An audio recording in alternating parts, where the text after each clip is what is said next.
Good morning friends. आप देख रहे हैं अपना YouTube channel Suryansh school of economics और मैं हूं पुरुषोत्तम कुमार पाठक। उपभोक्ता का बजट भाग 2 के इस चर्चा में आपका स्वागत है। उपभोक्ता का बजट भाग 1 वाले वीडियो में हम लोगों ने ये देखा था कि दो वस्तु के उपभोग की स्थिति में एक उपभोक्ता के लिए बजट सेट क्या है, बजट रेखा क्या है और बजट अवरोध की शर्त क्या है, ये हम लोगों ने देख लिया। अब यहाँ पर देखिए कि दो विद्यार्थियों ने जो बजट रेखा ड्रॉ किया है वो कुछ इस प्रकार से है। एक ए विद्यार्थी के द्वारा ए बनाया गया है और बी विद्यार्थी के द्वारा ए बनाया गया है। क्या आप दोनों में अंतर बता सकते हैं? आप यहाँ पर देख रहे हैं कि ए विद्यार्थी के द्वारा जो बजट रेखा ड्रॉ किया गया है उसकी ढाल बी विद्यार्थी के द्वारा ड्रॉ किए गए बजट रेखा की ढाल से अधिक है। कहने का मतलब है कि इसकी ढाल कम है और इसकी ढाल अधिक है। यहाँ पर ये प्रश्न ये है कि बजट रेखा की ढाल क्या होती है, बजट रेखा की ढाल क्या मेजर करती है। तो आज के इस वीडियो में मैं चर्चा करने वाला हूँ बजट रेखा की ढाल क्या है और बजट रेखा में परिवर्तन कब कब होता है, किन किन परिस्थितियों में बजट रेखा में परिवर्तन हो सकता है। तो चर्चा प्रारंभ करने से पहले आप लोगों से एक रिक्वेस्ट है कि पूरा वीडियो देखने के बाद आपको ये वीडियो कैसा लगा, इस वीडियो के प्रति आपका क्या ऑब्जर्वेशन है, उस ऑब्जर्वेशन से संबंधित कमेंट आप कमेंट बॉक्स में अवश्य करेंगे। इस आशा और इस उम्मीद के साथ कि आप कमेंट अवश्य करेंगे, आइए चर्चा प्रारंभ करते हैं। आज का वीडियो उपभोक्ता का बजट के अंतर्गत बजट रेखा की ढाल और बजट रेखा में परिवर्तन। फ्रेंड्स, उपभोक्ता के बजट भाग 1 वाले वीडियो में आप देखे थे कि दो वस्तु के स्थिति में बजट रेखा का समीकरण कुछ इस प्रकार का था। P1x + P2y = M, जहां पर P1 और P2 दो वस्तुओं की कीमतें हैं, X और Y वस्तुओं की मात्राएं हैं और M उपभोक्ता की आय है। ये हम लोगों ने उस वीडियो में देखा था इस समीकरण के बारे में। अगर वो वीडियो अभी तक आप नहीं देखे हैं तो उस वीडियो का लिंक आपके इस वीडियो के डिस्क्रिप्शन बॉक्स में मिलेगा, आप देख लेंगे। अब यहाँ पर हम क्या करते हैं कि इस समीकरण से y का वैल्यू निकालने का प्रयास करते हैं।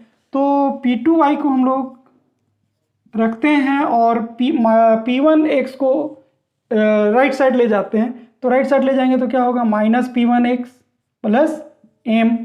यहाँ देखिए P2 यहाँ गुणा में है, अगर आप इधर ले जाते हैं तो भाग में होता है, तो y = हो जाएगा -P1/P2 × x और प्लस M/P2।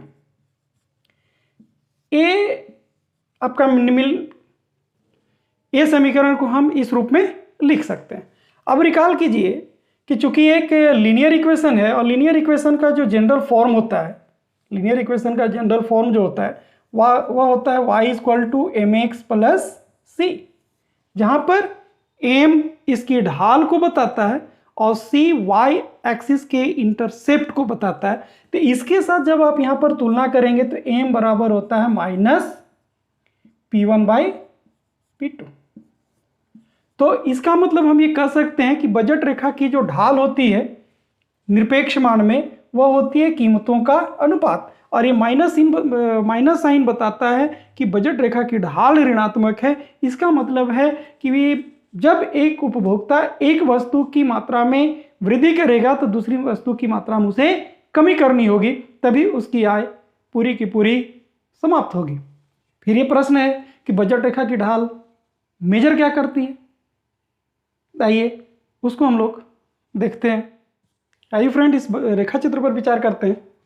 इस रेखा चित्र में हम देख रहे हैं कि x एक्सिस OX पर वस्तु x की मात्रा को रखा गया है और y एक्सिस पे वस्तु y की मात्रा को रखा गया है, और AB जो है सो वो बजट लाइन है, बजट रेखा है जो y एक्सिस को A बिंदु पर और x एक्सिस को B बिंदु पर स्पर्श कर रही है। तो यहाँ पर एक y एक्सिस का एक भाग मिला OA, जिसको हम लोग OA को कहते हैं इंटरसेप्ट ऑन y एक्सिस, और ये मिलता है M/P2, और OB को कहते हैं इंटरसेप्ट ऑन x एक्सिस, और ये मिलता है M/P1। इस पर हम लोगों ने उपभोक्ता के बजट भाग 1 वाले वीडियो में देख लिया है। तो पुनः फिर मैं रिकॉल कर दे रहा हूं कि OA यह स्पष्ट करता है कि उपभोक्ता अगर अपनी आय को वस्तु Y में खर्च करे तो वह वस्तु y की अधिकतम मात्रा OA खरीद सकता है। ठीक उसी प्रकार उपभोक्ता अपनी आय को अगर वस्तु X के उपभोग में खर्च करे तो वस्तु X की अधिकतम मात्रा OB वो खरीद सकता है। तो OA निकालने के लिए क्या करेंगे, उपभोक्ता की आय M है और वस्तु Y पर खर्च कर रहा है तो वस्तु Y की कीमत P2 है तो M/P2। और B निकालने के लिए हम लोग क्या करेंगे, उपभोक्ता की आय M है और वस्तु X की कीमत P1 है तो M/P1। तो इस तरीके से हम लोग इंटरसेप्ट यहाँ पर देख लिए और इस इक्वेशन का सूत्र है P1x plus P2y equal to M। अब यहाँ पर मान लेते हैं कि उपभोक्ता एक बंडल L है, उस बंडल को सिलेक्ट कर रहा है जहां वस्तु X की X मात्रा और वस्तु Y की Y मात्रा चूज कर रहा है, वो उसका उपभोग कर रहा है। अब यहाँ पर हम ये मान लेते हैं कि वस्तु X की मात्रा में वो वृद्धि करना चाह रहा है, बढ़ाना चाह रहा है। तो बढ़ाना चाह रहा है तो मान लेते हैं कि वो बढ़ाया कितना से, डेल्टा X से बढ़ाया, डेल्टा X से परिवर्तन किया।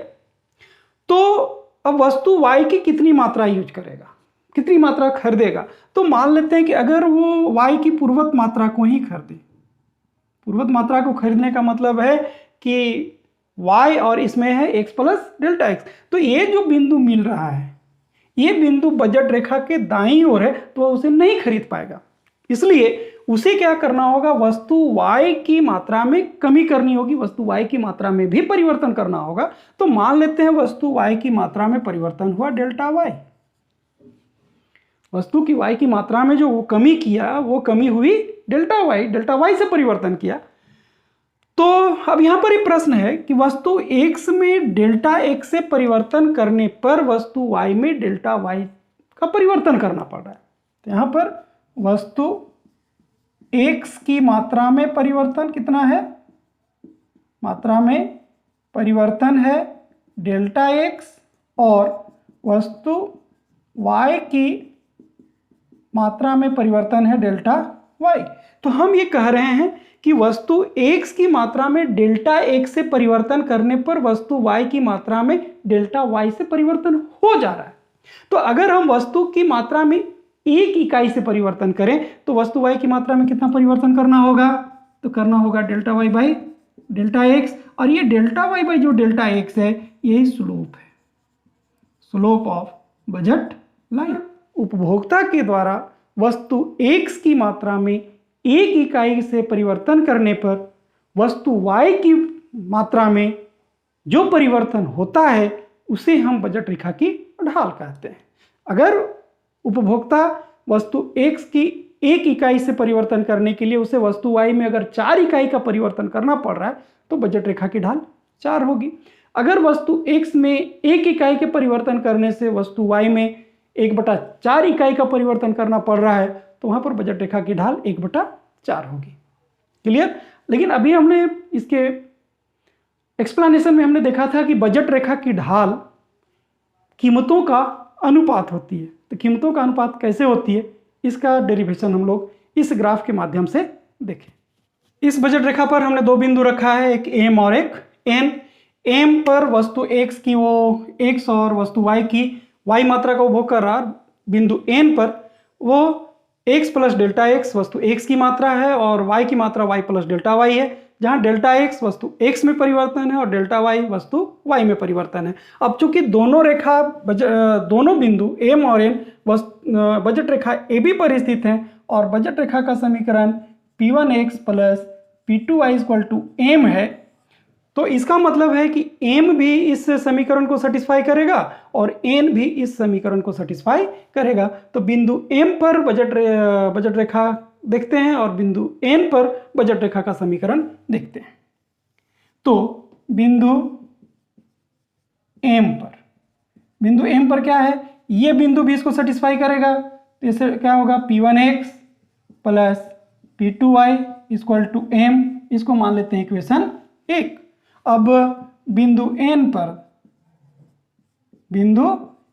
पर क्या होगा, ये बिंदु भी इसको सेटिस्फाई करेगा, तो इसको हम लोग लिख सकते हैं P1x के जगह आप लिख देंगे x प्लस डेल्टा x और y के जगह लिख देंगे y प्लस डेल्टा y और m में कोई परिवर्तन नहीं हो रहा है, तो m जस का तस। अब इसको क्या करते हैं, ब्रैकेट को ओपन करते हैं, गुणा कर देते हैं, तो ये हो जाएगा p1x plus p1x plus p1 delta x plus p2y plus p2 delta y equal to m, और इसको इक्वेशन मान लेते हैं 2। अब क्या करते हैं हम लोग कि इक्वेशन 2 में इक्वेशन 1 को माइनस कर देते हैं, तो इक्वेशन 1 को हम लोग नीचे लिख दें, तो ये हो जाएगा p1x और plus p2y equal to m, और ये माइनस करें, क्वेश्चन इक्वेशन 1 है, माइनस करेंगे तो ये साइन बदलेगा, ए साइन बदलेगा और ए साइन बदलेगा, ए और ए कट गया, ए और ए भी कैंसिल, एम और एम कैंसिल, तो जो बच गया उसको आप देख लीजिए, तो होगा p1 delta x plus p2 delta y equal to 0। अब इसको रीअरेंज करना है, तो p2 delta y equal to minus p1 delta x को इधर, p2 को इधर, तो आपके पास मिल जाएगा delta y by delta x बराबर माइनस p1 बाई p2। तो delta y by delta x को हम लोगों ने स्लोप कहा है, स्लोप है ये, इसलिए स्लोप बराबर माइनस p1 बाई p2। तो यहाँ पर भी हम लोगों ने देखा कि एक बजट रेखा की ढाल दोनों वस्तुओं की कीमतों का अनुपात होती है।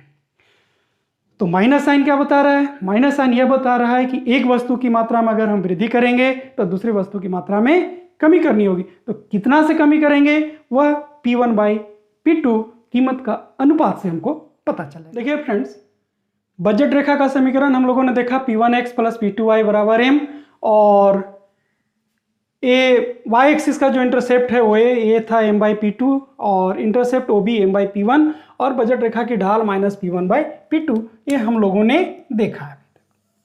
अब यहाँ पर हम कह रहे हैं कि बजट रेखा में परिवर्तन कब होगा। बजट रेखा में परिवर्तन होने का मतलब है कि ये जो बजट रेखा AB है वो कब या तो दाईं तरफ सरके या तो फिर बाईं तरफ सरके, पहली बात, या तो फिर एक बिंदु के इर्द एक बिंदु को स्थिर रखते हुए बजट रेखा दाहिनी तरफ घूमे या फिर बाईं तरफ घूमे, मतलब इसमें रोटेशन हो या तो फिर इसमें शिफ्टिंग हो, दो वर्ड है। तो ये कब होगा, तो इसका जो इंटरसेप्ट और इसकी ढाल है ये इस पर निर्भर करेगा। तब देखिए इंटरसेप्ट में हम क्या देख रहे हैं कि m p1 और p2 है और ढाल में p1 और p2 है सिर्फ। इसका मतलब है कि अगर उपभोक्ता की आय बदलेगी, ध्यान रहे, अगर उपभोक्ता की आय बदलेगी तो ढाल में परिवर्तन नहीं होगा। ठीक, उपभोक्ता की आय जब बदलेगी तो बजट रेखा की ढाल में परिवर्तन नहीं होगा, तो परिवर्तन होगा कहां, सिर्फ और सिर्फ इंटरसेप्ट में परिवर्तन होगा। मतलब ये बिंदु A और B में परिवर्तन होगा। ये बिंदु चाहे तो ऊपर जाएगा चाहे तो फिर नीचे आएगा, या फिर B बिंदु या तो दाहिना जाएगा या तो फिर बाएं ओर आएगा। ठीक ना, तो जब उपभोक्ता की आय में परिवर्तन होगा तो ये बिंदु शिफ्ट करेगा, और बिंदु शिफ्ट करने का मतलब है कि बजट रेखा समांतर रूप में शिफ्ट करेगी। समांतर रूप में शिफ्ट करने का मतलब ये है कि बजट रेखा की ढाल में परिवर्तन नहीं हो रहा है।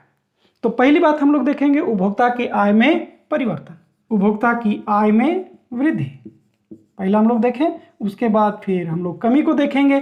तो उपभोक्ता की आय में वृद्धि अगर हो जाए, पहले मान लिया जाए कोई 100 रुपया कमा रहा था, अब वो 200 रुपया कमा रहा है, तो 200 रुपया में संतरा भी ज़्यादा खाएगा, गुलाब जामुन भी ज़्यादा खाएगा, वस्तु X की भी अधिक मात्रा लेगा, वस्तु Y की भी अधिक मात्रा लेगा। इसका मतलब है कि अब ये जो A है, अब ये A बिंदु ऊपर चला जाएगा, अब B बिंदु दाहिना तरफ चला जाएगा, मतलब इंटरसेप्ट बदल जाएगा, और इंटरसेप्ट बदलेगा तो ये जो बजट रेखा होगी वो बजट रेखा दाहिनी ओर शिफ्ट कर जाएगी समांतर रूप से। तो ये जो शिफ्टिंग हो रहा है ये हो रहा है इंक्रीज इन इनकम।